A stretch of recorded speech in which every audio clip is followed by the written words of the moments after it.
TUCHUS. TUCHUS. That's slang for butt or rear end. That's the nothing personal word of the day.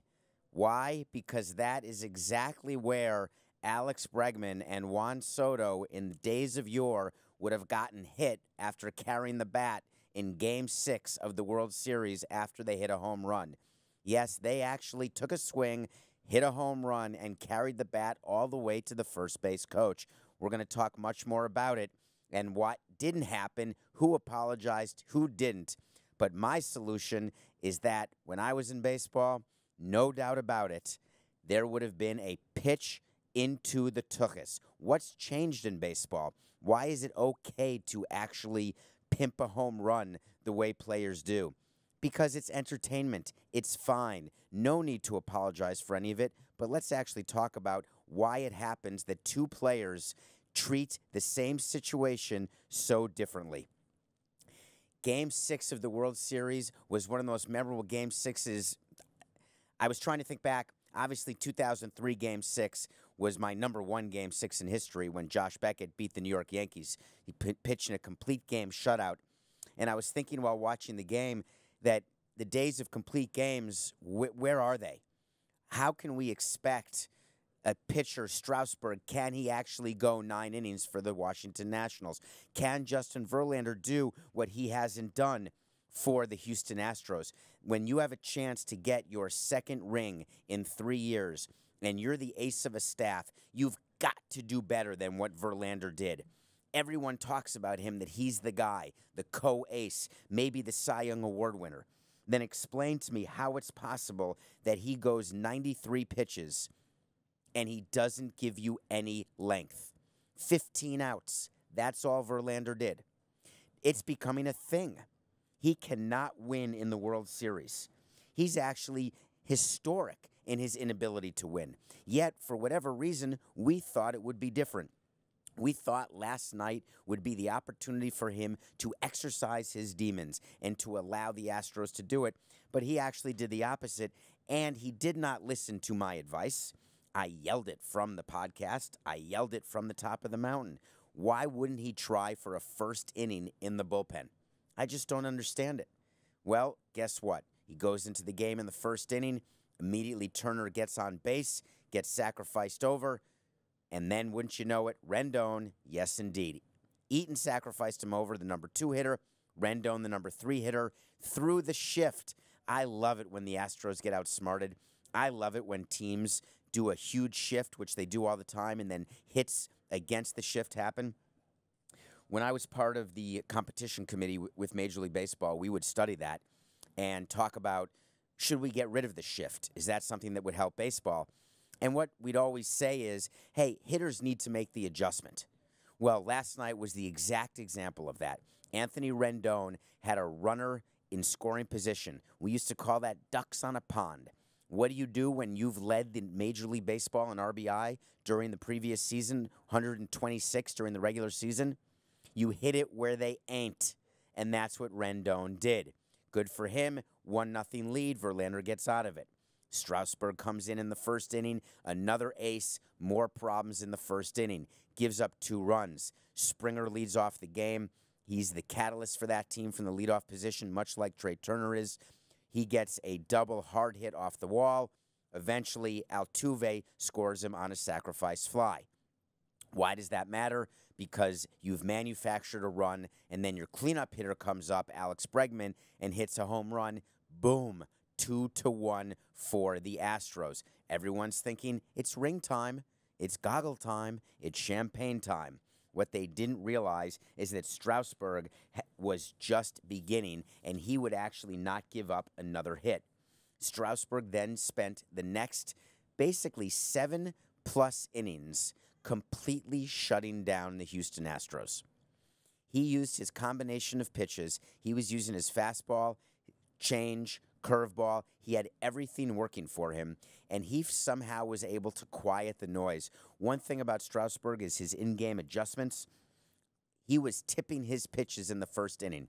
He admitted it, folks, after the game that he was tipping his pitches, and the Astros had figured it out, and so had the Nationals. I've talked about it before. The bench players for a World Series team are critical. We had the greatest bench players for the Marlins, and I remember our manager, Jack McKeon, would talk to these bench players and say, listen, your job is to keep our team going. You are really the spark plugs of this team, talking about Andy Fox and Brian Banks and Mike Mordecai and Mike Redmond. What are they doing? They're working during the game. They're not eating sunflower seeds. They're not watching movies on the iPads that are in the dugout.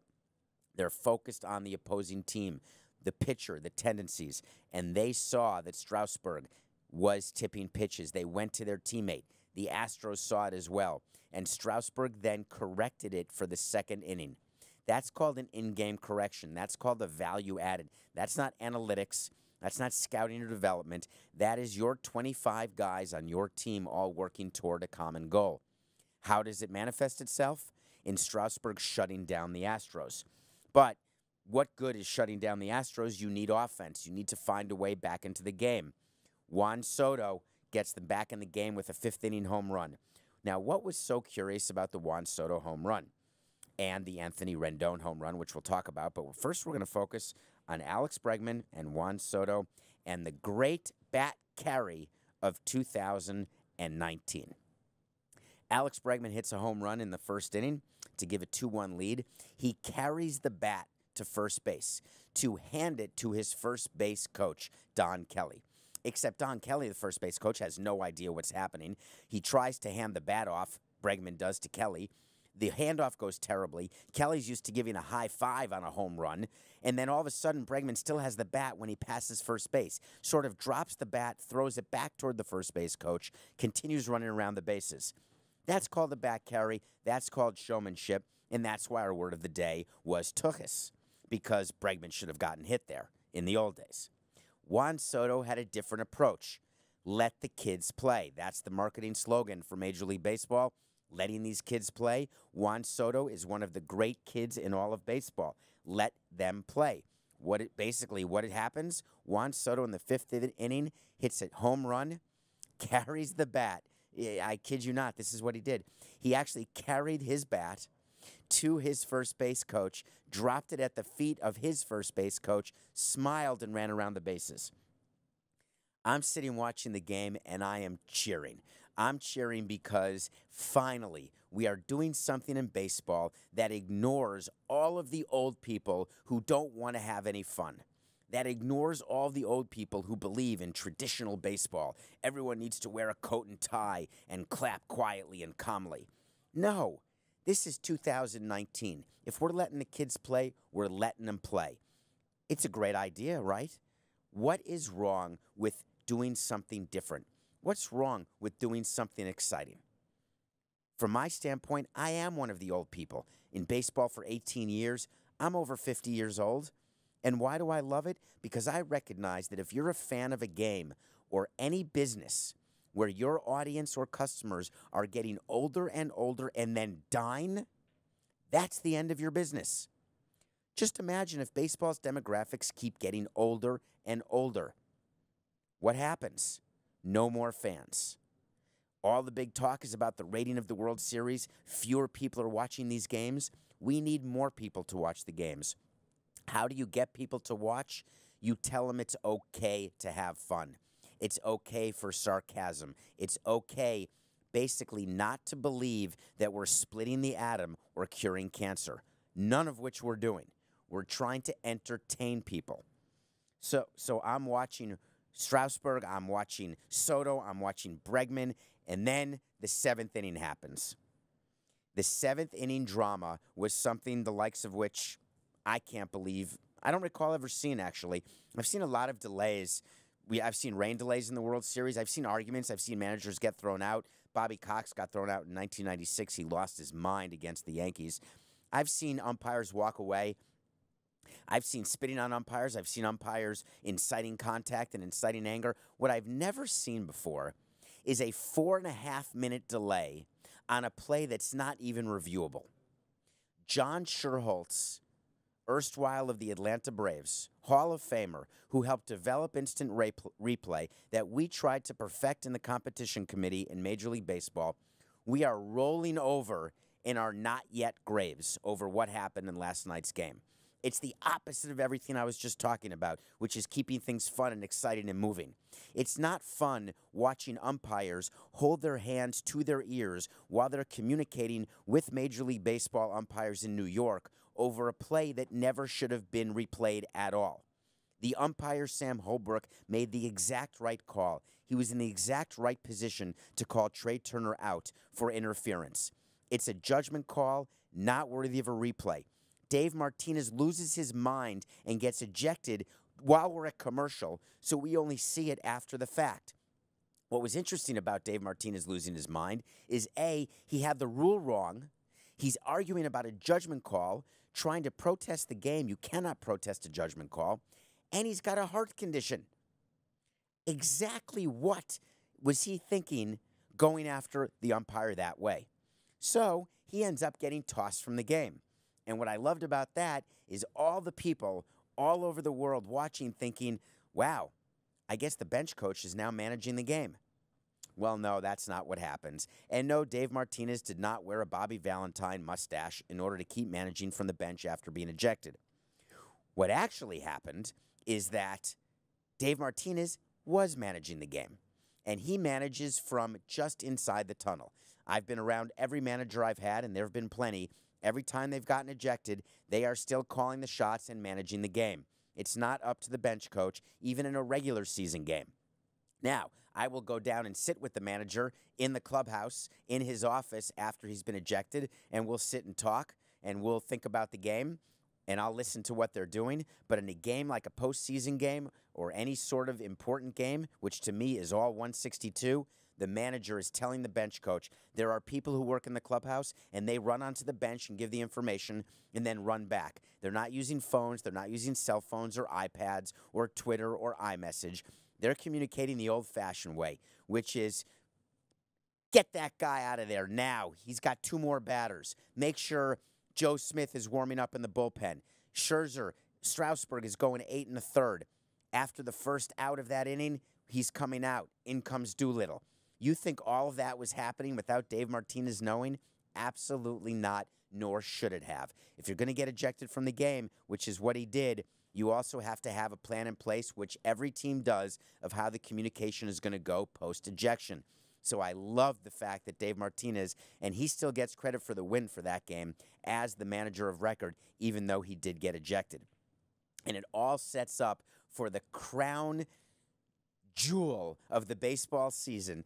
It is Game 7. If you cannot get yourself excited for a Game 7, and we're going to talk about it throughout this podcast and, of course, tomorrow, but if you can't get yourself excited to watch an entire Game 7, what is it that makes you excited? This is it. There will be a trophy given out, and the winner of tonight's game gets a chance to design a ring. This is what you play for from the beginning of spring training. Every front office decision that's made, and the front office decisions start getting made tonight after the last out is made. That's when the offseason starts. As an executive, the last game of the year was always my favorite, even when we won the World Series, because instead of being in last place or 4th place or 3rd place or winning the World Series, I am back tied for first. As of tomorrow, every single team in baseball is 0-0, and everyone has the hope that in 2020 they get to win the World Series. But first things first, Game 7 tonight. You know, I got to try to figure out in my head how it works with players when they're meeting the media. And we have PR guys who basically their job is to be around players and to protect players from themselves. And it's changed a lot with the advent of Twitter and Instagram and all of social media because players have access to actually make asses of themselves all day long. And so do executives. So do I. I have the opportunity to make a mistake 24 hours a day. I've got Twitter rules. I won't tweet at certain times. I won't think about tweeting at other times. That's normal. But players, it's harder for them because they don't realize necessarily sort of the filter. And they have to meet the media, at least on media day in football. In baseball, you're meeting the media if you're a starting pitcher before the game, after the game. In the postseason, it's even more amplified. Baker Mayfield is in the middle of a very tough stretch, actually. And the reason he is that he's on a team where all of a sudden the Cleveland Browns, believe it or not, they had expectations. They have a new coach in Freddie Kitchens, and they need to find a way to play better. And they are beginning to show frustration. And the first way, as a president of a team, that I look for a team that's on the brink of collapse is I'm watching how the players are interacting with the media. So just today, Baker Mayfield gave everyone in the Browns organization an example of why things are not going well this year. The penalty happened and we're the behind clock's the not chains. running. No, stop saying but. I just told you the clock was running and we had a penalty. You want to give them the ball back? No. You don't play. You don't know it. That's just plain and simple. Were you happy with that drive? Was I happy with the drive? No, we didn't score points. It's the dumbest question you could ask. What? Baker, let me give you 2 hints, right? PR 101. Number 1, what you don't do is storm away from your media session and walk out, unless, of course, you've got 1, 2, 3, 4, 5, or 6 rings. Then you can do whatever you want. Baker, what exactly have you accomplished in your NFL career other than not raising to expectations? You've never won a thing. Yet you look at a person in the media who buys ink by the barrel, never fight someone who buys ink by the barrel, when all you have is a Twitter account, even if you have 1 million followers. But you then look at a reporter and say, that's the dumbest question I've ever heard, and then storm out? And then he doubles down. Favorite part of the story. May I read to you Baker Mayfield's tweet after he met with the media? Everybody wants to hear the truth until they actually get it. ... Baker, it's 3 dots, not 4. I am who I am and always have been. I don't know who you are, and I don't know who you've been. He didn't write that. That's me. Don't call it emotional when it's convenient, and then passion when it fits. I care about winning, so yeah, I'm frustrated. If I was to act like it's okay to lose, then you all would say that I've gotten complacent. It's if I were to act, not if I was. My sense of urgency is at an all-time high, and if I offend anybody along the way, ... that's too bad. Well, Baker, let's break down this tweet if you don't mind, because I guarantee you that your PR people, your agent, and the Browns did not approve this tweet prior to being sent. I am who I am and always have been. Don't call it emotional when it's convenient. So, Baker, it's not that we're calling you emotional. We're asking you to actually give your opinion of why certain plays were called and why the of the play and the result of the play was not as it was drawn up to be. We're not questioning your core values as a man, as a quarterback, or we're not even talking about the fact that your team is not performing. We're actually asking specifically about a certain play and the result of that play. We're not saying you don't care about winning, but you certainly don't manifest that care by storming out. And if you think the Browns organization and the front office is pleased with how that looks, here's why we're not. Because you've drawn attention to the negativity of what's happening on the field. If you want to get out there and tweet something about how much you want to win, that's great. Tweet about what you want to do to make us win more. Let's not tweet to explain why you were dismissive of the media. Tweet to explain what you're doing to help the team. Help the team win a quarter, win a half, and then win a game. And then we'll talk about making the playoffs. Baker, you've got a lot to learn about what to do going forward. But don't worry, you are completely covered by the fact that you've got players surrounding you who are doing things even more ridiculous and stupid than what you did to the media. Let's talk about Jamal Adams. Jamal Adams did it. He finally figured out a way to tweet something that, to me, gets him not just spoken to, but I would think about, there's no demoting. There should be demoting in football. I guess maybe send him to the XFL. Is that a demotion? I'm not sure. But I want to teach Jamal Adams one thing about professional sports. You are a player. You are an employee. You have a contract.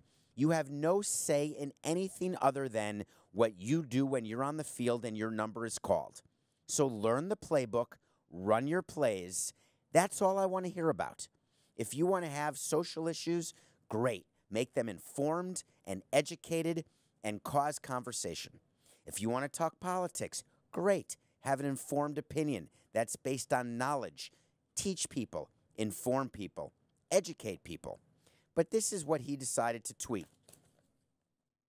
At the end of the week last week, I sat down with the GM and Coach Gaze and told them I want to be here in New York. I was told yesterday by my agent that the general manager went behind my back and shot me around to teams even after I asked him to keep me here. Crazy business. Well, Jamal, what's crazy is that you thought that you weren't going to be traded or being shopped. The way trades and the deadline and it works in the real world, every single player gets shopped every single day because we want to get better as a team. And you're simply a piece. And if we can get better by moving you, we're going to move you.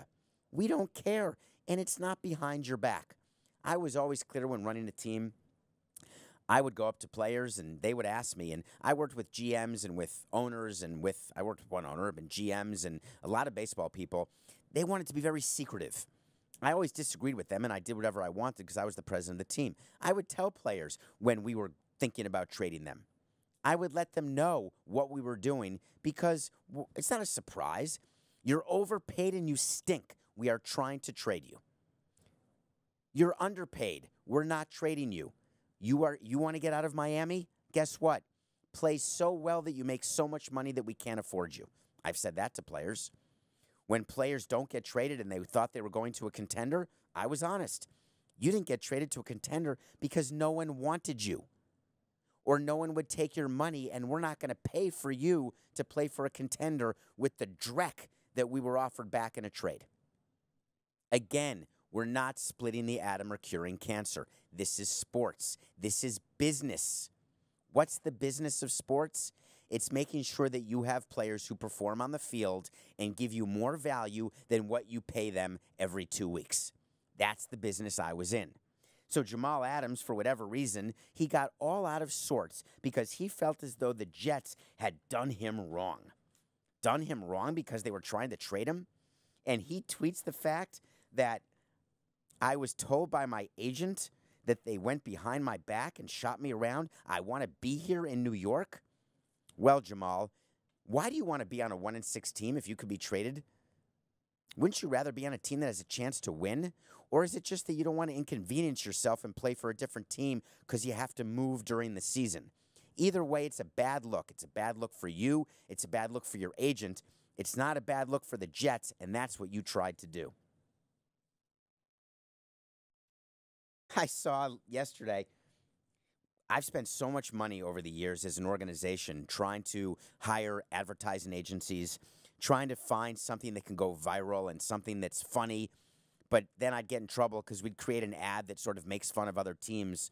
And then, do you know, it just reminds me, we came up with something many, many years ago in the early 2000s. We put the name of visiting teams in the urinals at the ballpark. So we put, let's say, the logo of the Atlanta Braves, and we would put it in the men's urinal so men would actually be peeing on the logo of the teams we were playing against. I love that. That's funny to me. Like, we're the Marlins and we're trying to get you. Except we did it for like half a year, and then word got out either to our owner or to MLB, and we had to shut that down. We made videos that we would play on the Jumbotron. Granted, it was only in front of like 5,000 people, but I would pretend it was in front of 50,000 people. And the videos would be viral videos and funny videos of doing something against our opponent, making our opponent look bad. Not disrespectful, but funny, humorous. Well, Bud Light found a way to make a 15-minute star out of Jeff Adams, and I thought it was brilliant. Look at him right there, gray shirt surrounded by red. His name is Jeff Adams, and when I saw the play live, Fox basically stopped the game and talked about it. But look at him. He saved his beers. He is double-fisting it at a Nats game. Double-fisting it with 2 Bud Lights. It's a dream come true. But how do you monetize that? When you are a company and you're in advertising and you're the agency for Budweiser, and I've met with them because we've tried to get business from them, they're looking for these moments. This was a silver platter moment, and Bud Light did not drop the ball. They found him. They found out who he was. They paid for him to fly to Houston, and they created a commercial about him and made T-shirts, and they're monetizing it. Look, Always save the beers. He got hit in the gut by a home run. This guy's a moron. Of course you don't save the beers when a ball is coming at your head or your gut. I don't care how much cushion you have or how big your beer belly is. Have you ever been hit by a fly ball directly? The fact that he didn't pass out in a pool of his own vomit and urine is surprising to me, because when you're double fisting beers and you get hit in the gut, something bad's going to happen. But Bud Light turned it around and they made something good happen. And they flew Jeff Adams, and they made a commercial, and they made T-shirts. Congratulations, Jeff. But you're at 14 minutes and counting. What do you do after a game 6? I'm not exactly going to go to sleep, right? No one can. I can't. I don't sleep a lot. I have trouble sleeping. I've tried everything. My grandmother told me to try hot water and lemon, and I found that that didn't work, except it made me want to go to the bathroom more during the night. I've tried all sorts of over-the-counter. There's melatonin. I've tried everything, but really what works is nothing. So after Game 6, I have to watch a movie. What are you in the mood to watch when you've just seen history? First time ever, 6 games in a row in any postseason series, in any sport, the road team wins. What am I going to watch? The Road Warrior. We put it up as Mad Max 2 because that's the actual name of the movie. But do you know, in 1981, it was released as The Road Warrior because people in America had never heard of Mad Max 1. So if you put Mad Max 2 out, who would go see it? And it turns out The Road Warrior, for me, was probably the best action movie I've ever seen, with the best car chase scene I've ever seen. And who's in it? That's right, you see him there, a young Mel Gibson. I'm not going to give Mel Gibson any love because he grew up to be someone who I can't tolerate due to his beliefs and his anti-Semitism and misogyny and every other thing that represents everything that I'm the opposite of. But that said, in those days, he made a good movie. So I'm going to keep using the pronoun he and him, not they and them or her and she. It's just he. And what I'm talking about is a young 24-year-old who goes into basically a world, and the future of the world was the 1990s, if you can imagine that. And it was a world where there's been an apocalypse. We'd call it now dystopian, and they're trying to get gas. Mel Gibson has 200 words of dialogue. This whole movie, directed by George Miller, is really based on action. And it manifested itself later on, just recently, with Charlize Theron, who made an updated Mad Max with Zoe Kravitz, the new Catwoman. Cannot wait for that. Literally cannot wait. Coca and I are going to be together seeing Catwoman. And Tom Hardy took over the role that he had back in the day. Tom Hardy was fine, but nothing will emulate the old Road Warrior. So if you're looking for a movie of 2 hours of fun, the likes of which you probably haven't had, check out Mad Max 2, The Road Warrior. You won't regret it. Well, tonight I have no idea what movie I'm going to watch, but I have a feeling, but I'm not going to give it away because I'm going to review it tomorrow. But first I get a Game 7. And what's remarkable about a Game 7, it's actually, I tweeted it out, and if you follow me at David P. Samson, sometimes my tweets get ratioed. Sometimes they're funny. Sometimes they only make me laugh. But they always have a point. I'm not just tweeting to tweet. I take what people say, and I give you my perspective of it. Or I just come up with something on my own that's in my head. And what's in my head is that this game is spectacular. Why? Because anytime you have a winner-take-all, it's the dream. It's why we love the wild card round in baseball. It's why we love the NFL playoffs. Because you know at the end of the day, in football in about 3 hours, in hockey in about 2 hours and 40 minutes, and in baseball in about 4 hours and 52 minutes, one team will have misery for the rest of their lives, and one team will raise a trophy. And I love the trophy ceremony, and I can't wait to talk about it tomorrow because I want to look at how people react, what the owner says, what the team president's thinking, what the players, who the MVP is. All of those things are guaranteed to happen. But first, how do we get there? Who's going to win Game 7, and how are they going to do it? Well, there's several things I want to talk about, the keys to the game. Max Scherzer, where are you, Max? You're at the ballpark right now. But how did you feel when you opened your eyes? And I don't mean when you went to the bathroom in the middle of the night. I'm talking about when you put your feet to the floor in room number 1422 at the team hotel. How did you feel in your neck? How did your trap feel? Because what I know you did is you were raising your arm.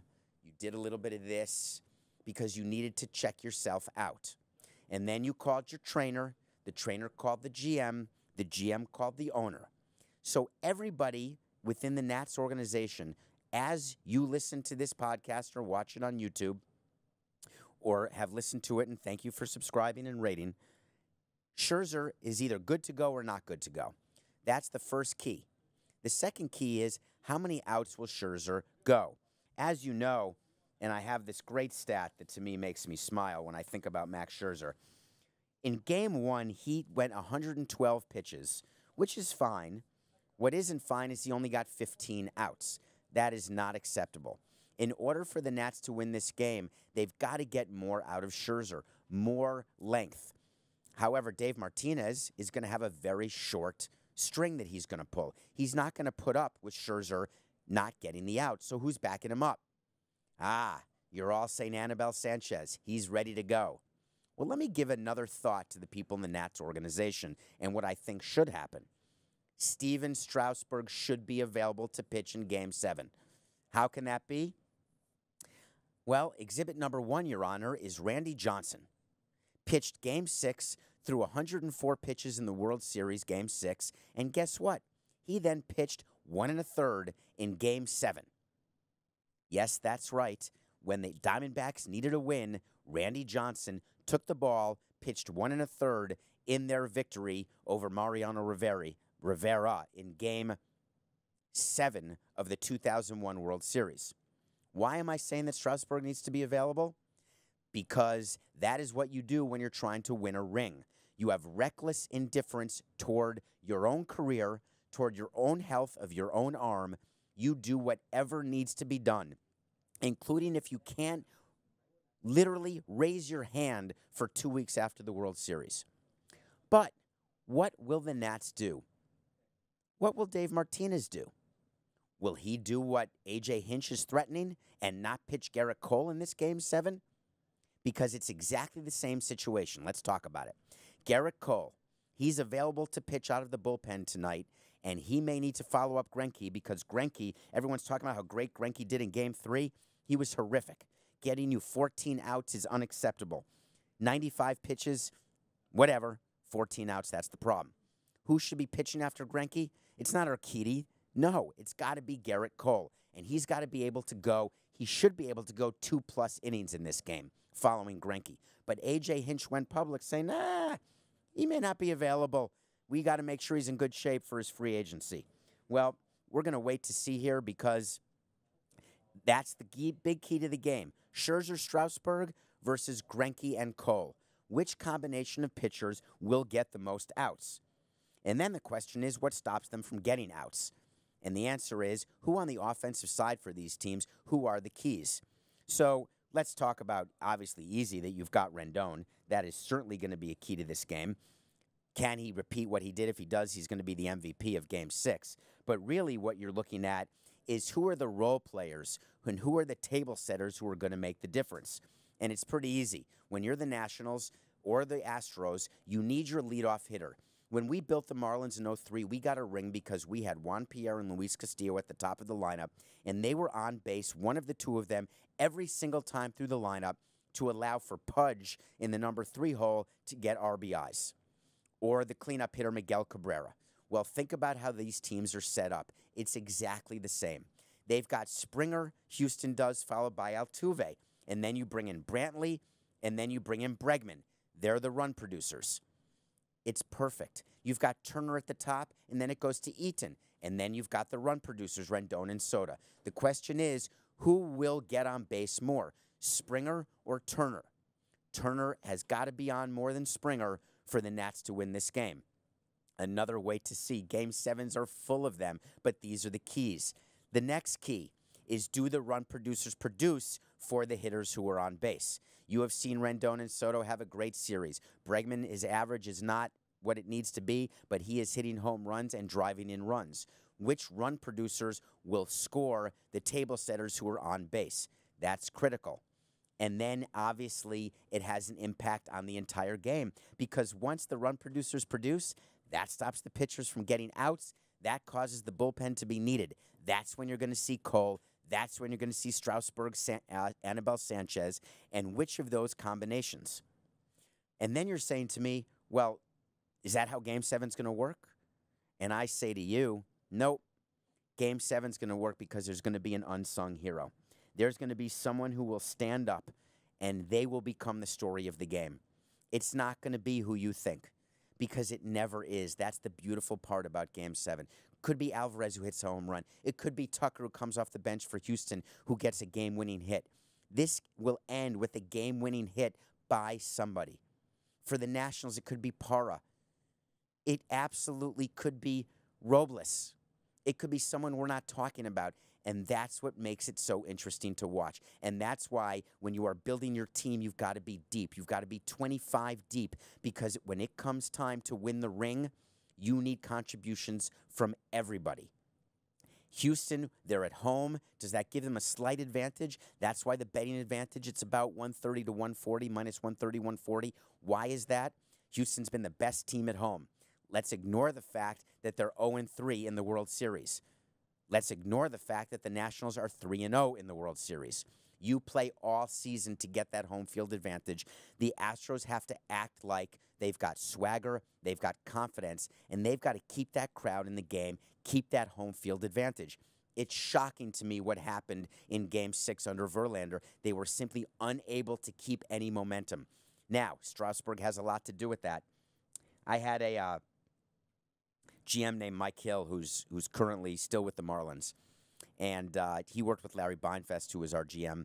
And they taught me something that I've never forgotten. And I used to think as a fan, because I would watch as a fan when I first got into baseball. For the first few years of my career, I was just a fan. I was just learning. And some would say I never learned, but I would argue that I did. But what I learned from them early on is when I'd get upset when we'd get shut out, or we wouldn't be getting hits, or we wouldn't get a key hit. And I would be angry at the offense. I'd want to fire the hitting coach. They said to me, listen, David, you have to understand, your team is always going to look dead when they don't hit. And I would always blame it on the coach or the manager. We're not motivated. We've got to have a team meeting. We've got to pick it up. But the truth is, good pitching always makes a team look like they're not focused. It always makes your opposing team's manager look like he's not doing his job. It always makes your offense look like you didn't do enough for it. And it's all about the pitching. And that's when I first learned that pitching and defense are going to get you the bling. And when you look at what the Nats have done and what the Astros have done, they built their entire pitching staff, their entire team, based on real starters, not openers. Not middle-of-the-rotation crap starters who we would always try to sign because that's all we could afford. We're talking top-of-the-rotation, major free agents and major draft choices who you may have overpaid with their bonuses, but they've got the two best rotations. And you want to know why they're playing a Game 7 and the rest of us are just watching and cheering? The reason is because they built their team on pitching. So the winner of tonight's game is the winner in the pitching department. That's what I believe. So, you're saying to me, how is it, David, that you said it's both pitching and an unsung hero with the bat? Well, that's the first rule of having your own show. I can't be wrong now. I've told you that it's either going to be the best pitching or the unsung hero who gets the game-winning hit. I'm a winner. So for the pick of the day, I'm guaranteeing a win, right? Because I'm telling you, it's either going to be the Astros or the Nats. That's my pick of the day. The baseball season will definitely end tonight. This way, I'm guaranteed not to give you a losing pick. It is impressive. Literally, thank you, Coco, for putting it on the air. It is impressive how bad I've been. I had the Astros ending the series in 6 games last night. I'm trying to think, did that happen? No, it did not. That's why we're here together. So when I examined this game, I thought to myself, do I want to stay with my prediction preseason, which was the Astros winning, or do I want to say, listen, the Nationals have momentum. They actually have a better opportunity to win this game. So I then dug a little deeper, and I looked into Game 7s, home and road. Well, in the 39 Game 7s, it's 19 and 20. So there's no real home field advantage. And certainly in this series, there definitely has not been a home field advantage. So then I went a little deeper. Who's hot and who's not in Game 7s? And I looked at this series, and you look at Rendon, and you look at what he's hitting, and then you look at his numbers specifically against Greinke, and you look back at the Game 3 box score, and all of a sudden I found that I'm pretending I'm this big-time gambler who's going through and giving you points and stats and telling you what to do. Well, I got a surprise for you. In baseball, the reason why it's so hard to win is that none of that actually matters. And then I found the stat. I want to make sure I read it to you right. I have it here. I get all these pieces of paper, which I love, but they come up with these stats. So here we go. There have been 41 different players to homer in a World Series Game 7. And the last one to do it was George Springer, which means that George Springer has the odds of being the next one to do it. Now, is that value added as I'm trying to decide which way to go? That George Springer, the leadoff hitter, was the last person to hit a home run in a Game 7? But here's the problem with stats. That was the last Game 7. So then I go on and I say, what else can I glean and try to figure out from Game 7s? And I look at what pitchers do when they have to come back on short rest, which is what I'm telling you has to happen for Cole and for Strasburg. And it turns out that players on short rest are wholly ineffective, except my experience tells me that we have Josh Beckett who came back. We had several pitchers, Randy Johnson, who we watched, who come back, and they're hugely effective on short rest when they know it's their final appearance of the season. However, there's a twist. It's called the Bourist. Yes, that's the Scott Boras twist, the Bourist. Gerrit Cole and Steven Strasburg are both Scott Boras players. What do you do when you are about to be a free agent? You're about to make the most money, maybe even more than Bryce Harper, maybe more than Patrick Corbin, who signed with the Nationals, more than Max Scherzer, who signed with the Nationals. Do you have them come out and pitch when their arms are tired? Is a ring worth it to Mr. Boras or to Mr. Cole or to Mr. Strasburg? Will they get more in free agency for being the winning pitcher in Game 7 versus the losing pitcher in Game 7? And I'm sorry to tell you, folks, the answer is no. The juice is actually not worth the squeeze, because winning the ring is not what it's all about for the players. It's about making sure that they are healthy enough to get paid in free agency. If you can win in addition, that's a bonus. But if any player tells you that they're in it solely to win, that's not accurate. They are there to support their family and friends and to get as much money from ownership as they possibly can. And the agent's job is to do the same thing. So for 1 minute you believe that Scott Boras as an agent is not speaking to his players about their health and protecting their health, then you're crazy. And I know this because Steven Strasburg himself shut himself down in the 2012 playoffs, and now is being complimented for doing it, for being so good now, as though shutting himself down in 2012 made him so good in 2019. They're not related at all. He still has one Tommy John under his belt. He's still going to pitch at 31 as a free agent. It's still a high-risk signing for whoever does it. Cole is 29 younger, a better signing. But as a fan of baseball and as a fan of these teams wanting to watch the best players possible, it's not going to happen unless they're feeling perfect and they ignore their agent. Well, it says here that Cole ignores it more than Strasburg. Cole pitches, the Astros win. That's a combo pick of the day and wait to see. Take the Astros. I am sorry, Houston, because I'm almost guaranteeing the Nats win the game. But take the Astros, and then my wait to see, I'm 2-0 on wait to sees. Remember, we're going to keep track. We're accountable for it. Number 1, the World Series went 7 games, I told you. That's 1-0. Number 2, we told you there'd be a postponement in the ALCS. That's 2-0. My wait to see tonight is that Cole will take the mound. Wait to see Gerrit Cole make World Series history and build his legacy going into free agency as he helps the Astros win the World Series. Because remember, to everybody, it's just business. It's nothing personal.